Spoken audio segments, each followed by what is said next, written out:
Alright, this time we'll have 3 champions in the same video, but they'll all be kind of short and quick and easy because they're kind of simple and, well, they could be kind of like, not as good, you know?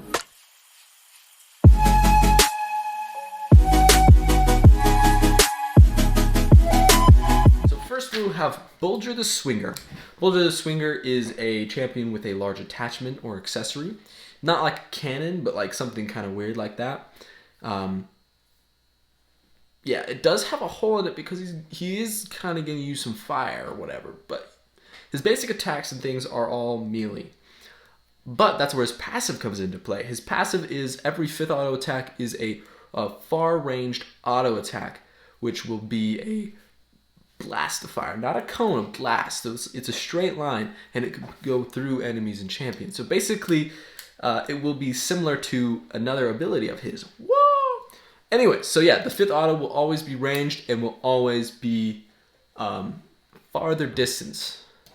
And so that kind of will allow him, if he wants to get someone under tower if he wants, you know? Okay, so his Q is he smashes a target, grounding them. He kind of puts them in his cannon, and he like smashes them on the head, and they're just kind of like, you know, dazed for a second.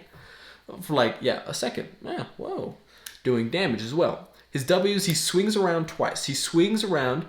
His first one knocks him back a little bit. If they come back in, his second one will knock him back more because he's gained more momentum. And that does a little bit of damage. So if he's rooted, he can use his W to make sure that no one gets on top of him. His E's, he flame bursts out of his cannon in a straight line. But he can move during this one as well. So it's for a little bit longer duration, so he can kind of move around as he's shooting it. But, you know, of course, he stays in that one direction. So this champion's kind of simple and easy. Again, because his ultimate is he's going to swing a big swing, and then that will knock him back a lot.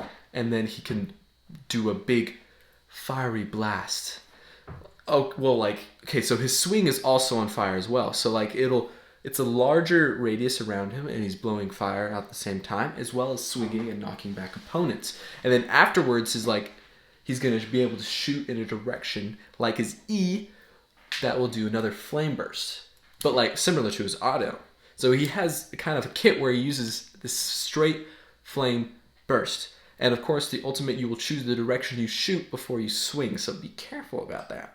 Here's the thing about his ultimate. If you do W, swinging around twice, before you use ultimate, you will do 25% more damage for each swing. So you can do up to 50% more damage. Because that R swing does not count. Next champion is Needros the Needle God. Needros the Needle God likes to use needles or pins to, you know, kind of confuse and attack his opponents. Confused because it's it's a needle, bro. Come on. Anyways, his passive is... After 2 autos, his 3rd auto it'll go towards the champion, dealing the same amount of damage, but 2 needles will separate from it as well, each one dealing 50% damage.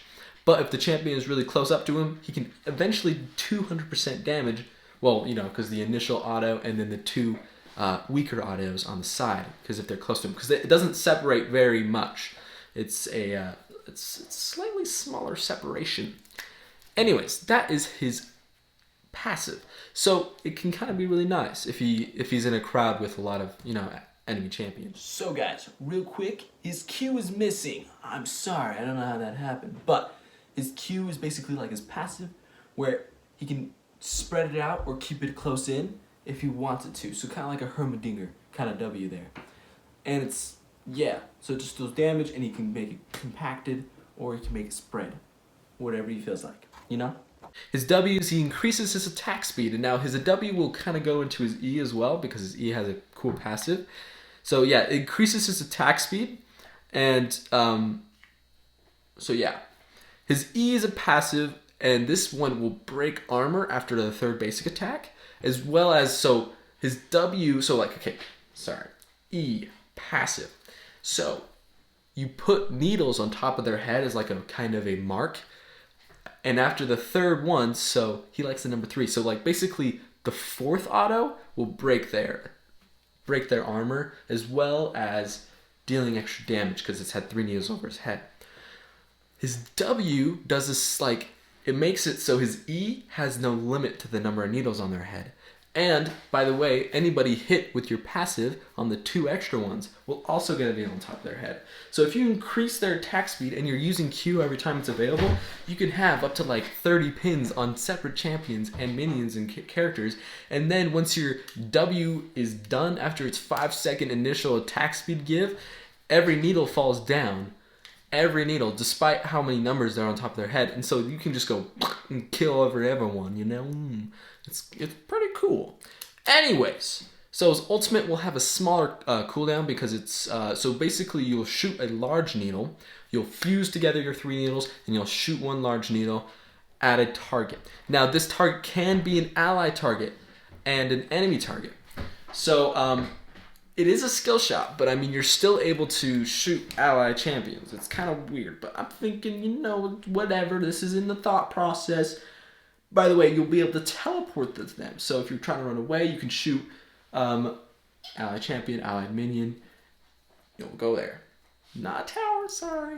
And then an enemy champion, if you're trying to get onto them, you can do that as well. And since it's more of it's not a damaging kind of thing, it's just kind of a movement, the cooldown is going to be longer than the rest, but smaller than an initial regular cooldown of ultimate, like 30 seconds rather than like 60 to 90. Anyways, so that is Needros the Needle God. Next we have Wangic the Wielded Wizard. 3 W's, alliteration. Anyways, Wangic the Wielded Wizard, you're wondering why does it have a Wielded Wizard? It's a champion based off the character Gandalf, sword and staff. Now, whatever. But okay, so his passive is as he attacks with his sword or his abilities, he gains charging of his basic attack. Because he initially likes to attack ranged, but he can attack auto if he's close enough, and he can use his abilities. This will charge his next ranged auto attack, which is his staff, right, to deal more damage. Any sword attack he does will give it 25% more damage, and then the ability damage will do 5%. Now, like ability cast, sorry, not ability damage.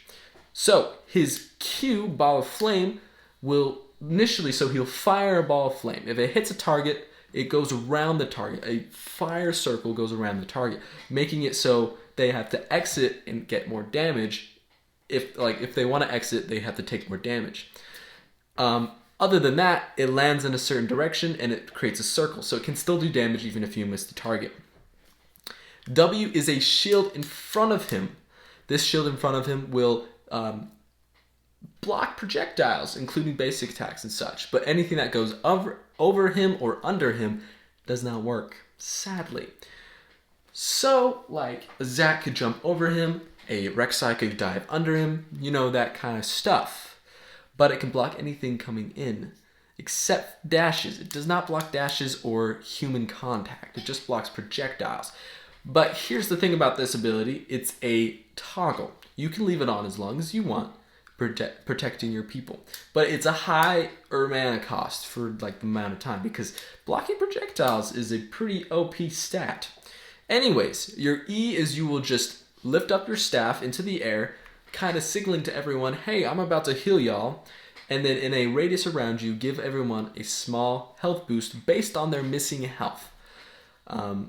Everyone. So, I mean, it's kind of dope. It's kind of like a little redemption, but it's immediately. And this, okay. For every champion in your heal zone, it reduces the cooldown of the heal itself, again, by 10% per champion. So you can half it.